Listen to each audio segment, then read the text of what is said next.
generals win the war, but the politicians make the peace.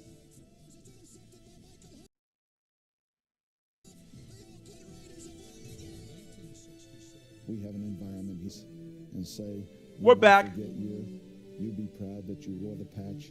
Raider Nation. Black, and that we're back for the greatest organization in professional sports.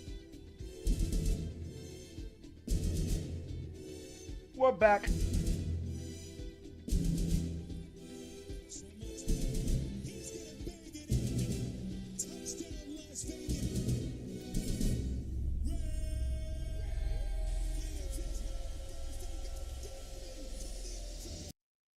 We're back. We're back at it again.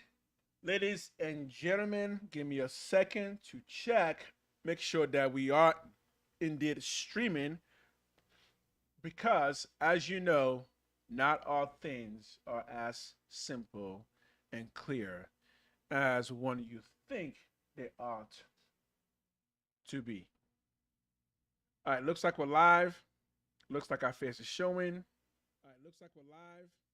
Looks like our face is showing. I can hear myself. Ladies and gentlemen, let's get this show on the road. For today's topic, we're going to discuss Egon Durban of Silver Lake, the potential new ownership of the Raiders. It's pretty much going to be set. Mark Davis will still be a majority owner, obviously, because he has a ton of shares, but the majority ownership will go to Silver Lake. Executives, not Egon Durban, Silver Lake specifically, the executive company, who specialize specifically in sports. So they specialize specifically in sports. This is not a weird one person trying to take over the Raiders, nothing like that. Egon Durban is a managing partner and CEO of Silver Lake and was founding principal of the firm when it launched in 1999.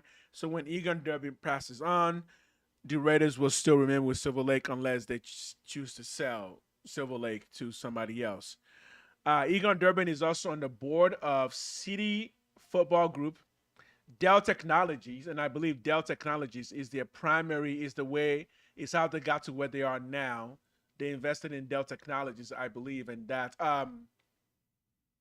it's either invested in were marketing partners of Dell Technology, and that really helped them.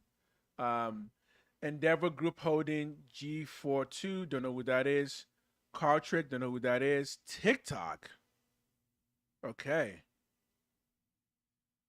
Unity Technology and Waymo. Waymo is the driving thing. So Egon Durban and Silver Lake are heavy into sports and technology in general. So the topic of today, sorry, let me quickly check in.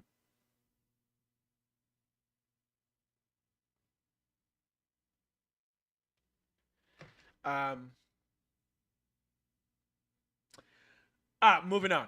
Someone that was texting me. So today's topic is we're gonna talk about what this means for the Raiders as an organization. One, what this means for Mark Davis.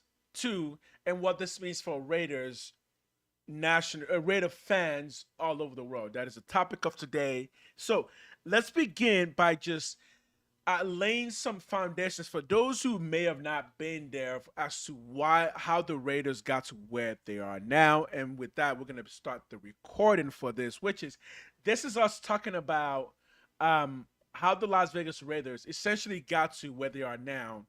When the Raiders were in Oakland pre-COVID days, remember the Raiders moved during COVID year, right? The first year of lockouts is when the Raiders officially moved to Las Vegas. Pre-COVID days, years, the Raiders were in Oakland, and the valuation for the team was around maybe 500 million. Fast forward to today, the valuation of the team is around 10 billion, and some push that up to around 12 billion. So, in that time, though, the Raiders have not won very much. So, it is not out of the realm of thinking that a lot of fans have been asking for Mark Davis to sell the team for a long time. Now, this is not Mark Davis selling the team. This is Mark Davis selling majority ownership of the team to an executive team that's going to handle team businesses. So Mark Davis still owns the team, but we cannot act like we didn't get here through some really really smart work by Mark Davis, because yes, the team was not winning on the field, but the team was very much winning off the field, right? Big problem. Why did we leave Oakland? The stadium was not good enough. Coliseum was not good enough. The Oakland Raiders, Mark Davis was trying to build a new stadium.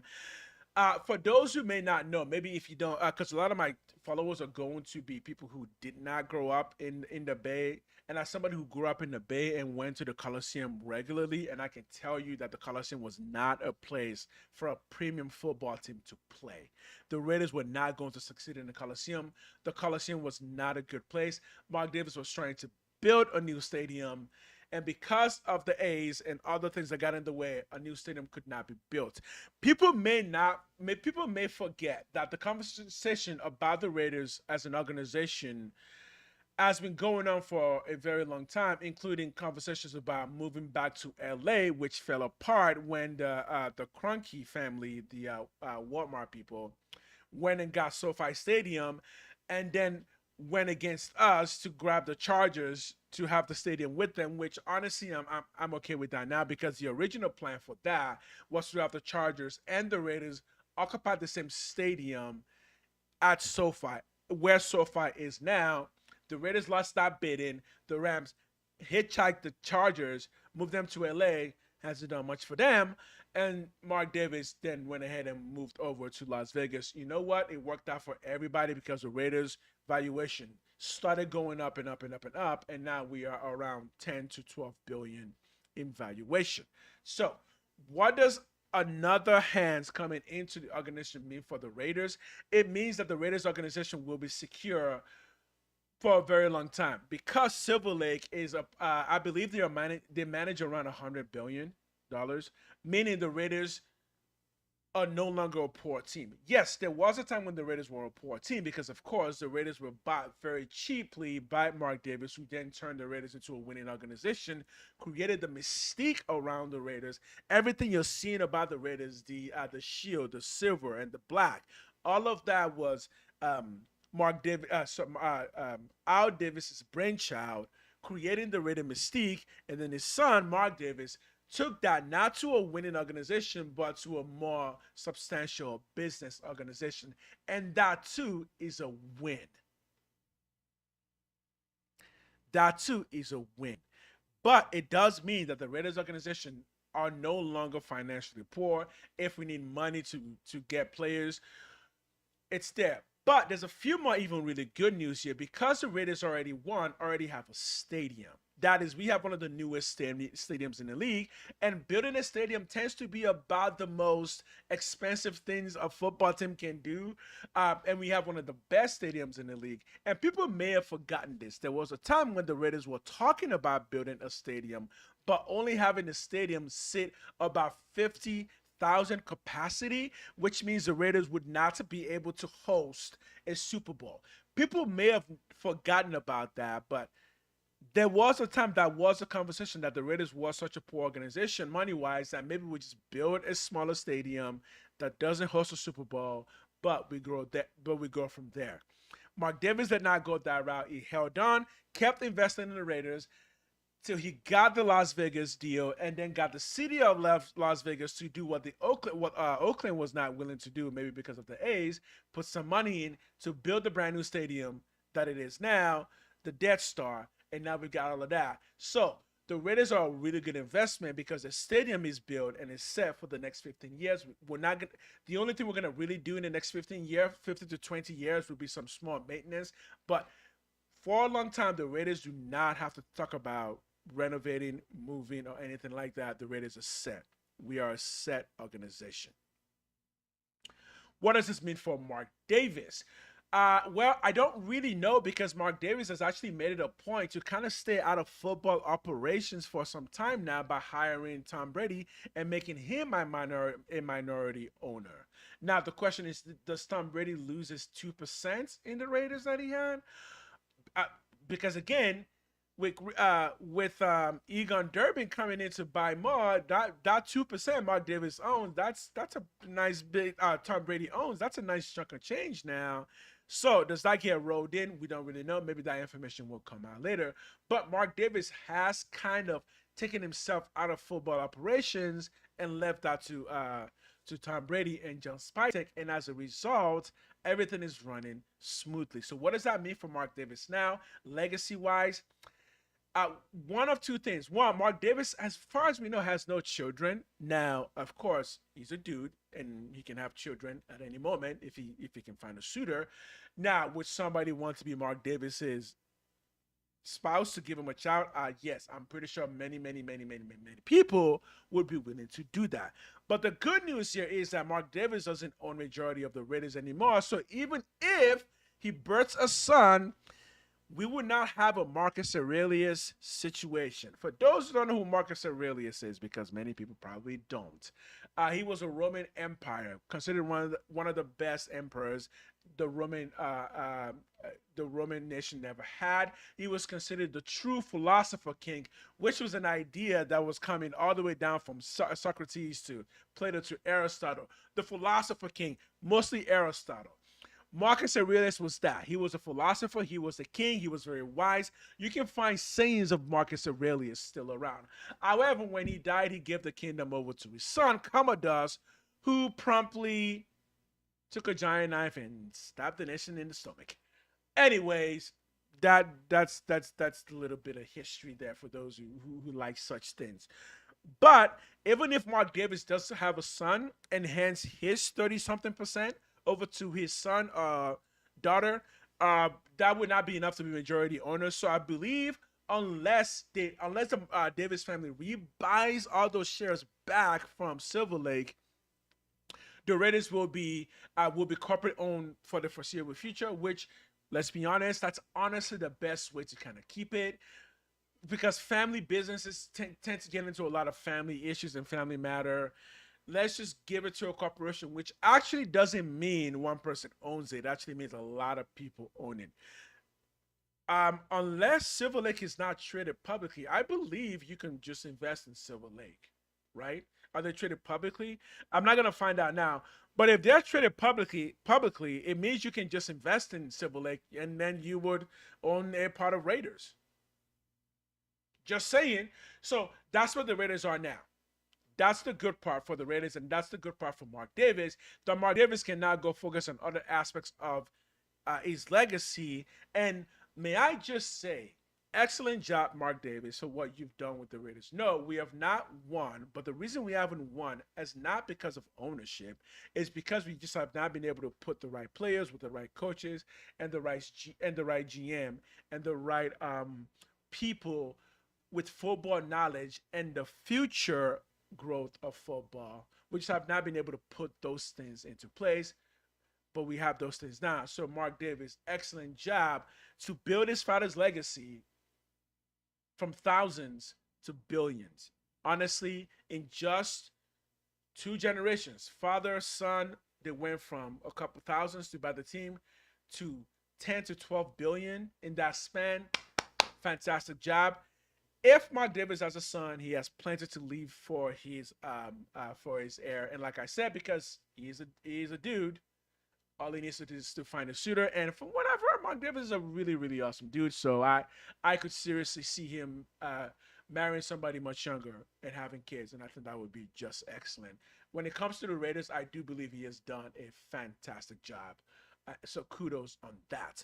So lastly, though, what does this mean for Raider fans all over the world? And yes, all over the world on two front, not more than two fronts, but I'm gonna just list each front individually. One, the NFL has been expanding worldwide. Anyways, you know this because you know there are games that are being played outside of the USA, of mainland USA, games in England, games in Australia. Okay, with that being said, there are several teams now that are starting to have footholds in places outside of the US. The Jacksonville Jaguars being one of them. The Jacksonville Jaguars have two games this coming season in Wimbledon at Wimbledon Stadium. I believe both of them at Wimbledon Stadium.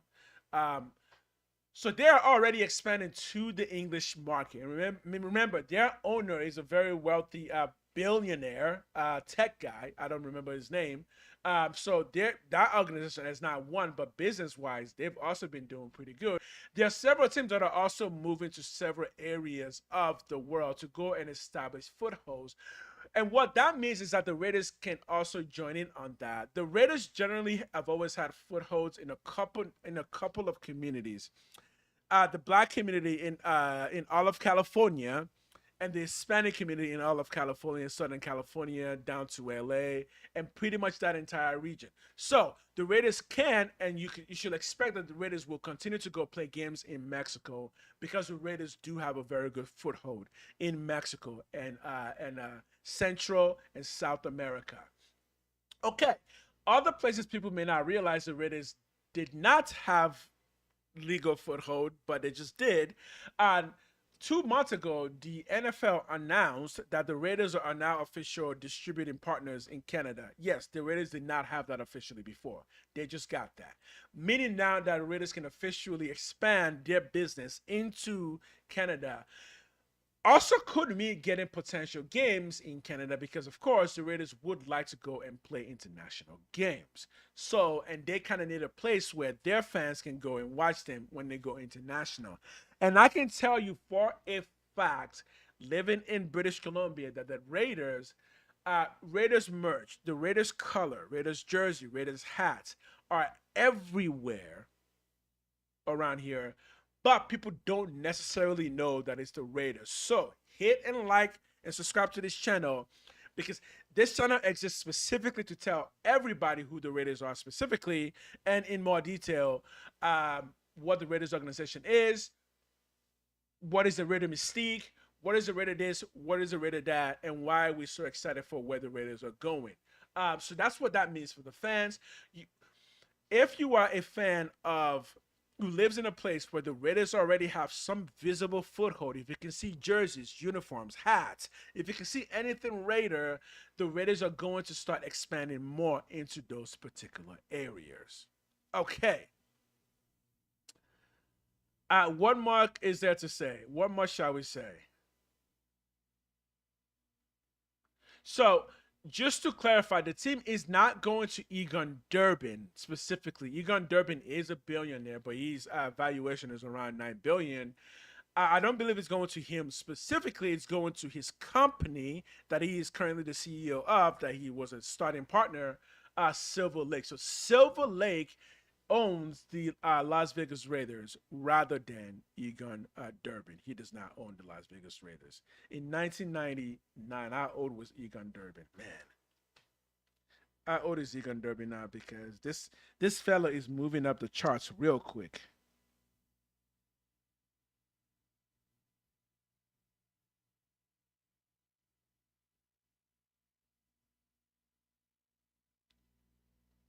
He's only 52 years old. Jeez. Yeah, he moved quick. He was born in 1973 and started Civil Lake in 1999. Jeez. Yeah. He kind of burned straight through many things to acquire a ton of wealth. Okay. Yeah. It is what it is. Some people are just born with those things more readily at hand. It's fine.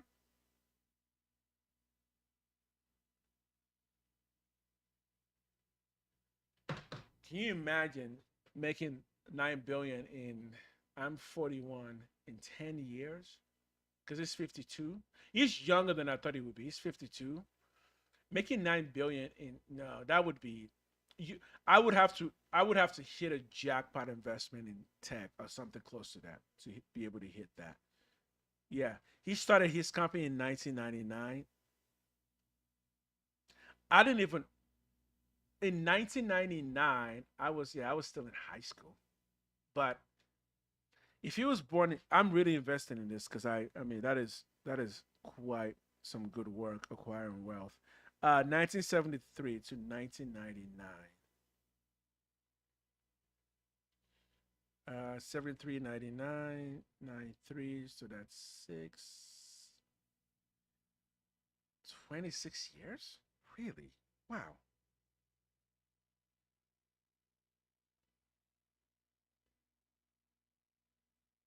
Yeah. He 26 years.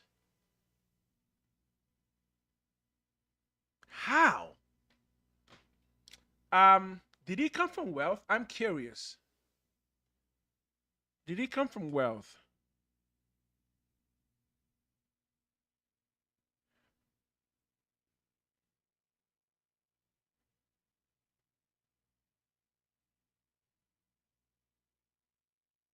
Oh, wait.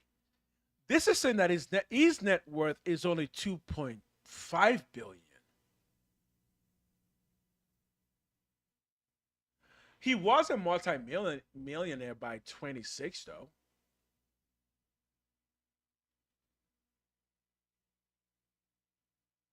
Okay, so you own 17% of Silver Lake.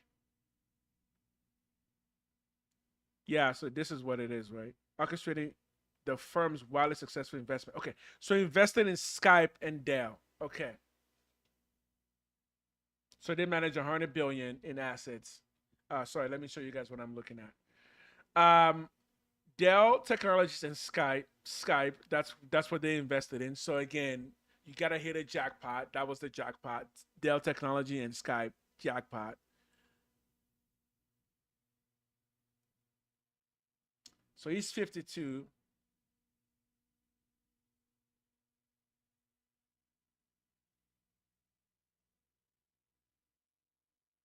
He went to Georgetown University. Okay.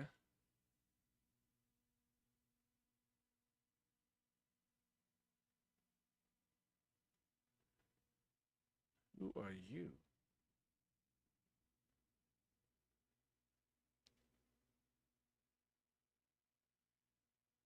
Who is this dude? Global infrastructure partner and New York-based private equity.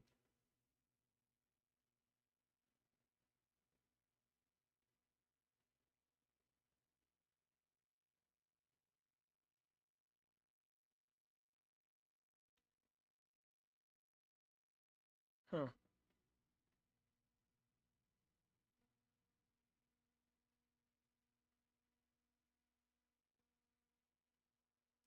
Dude was actually born in Nigeria and went to King's College.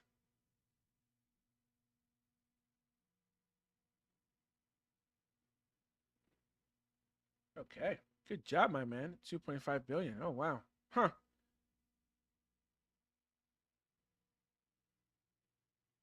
72. Yeah.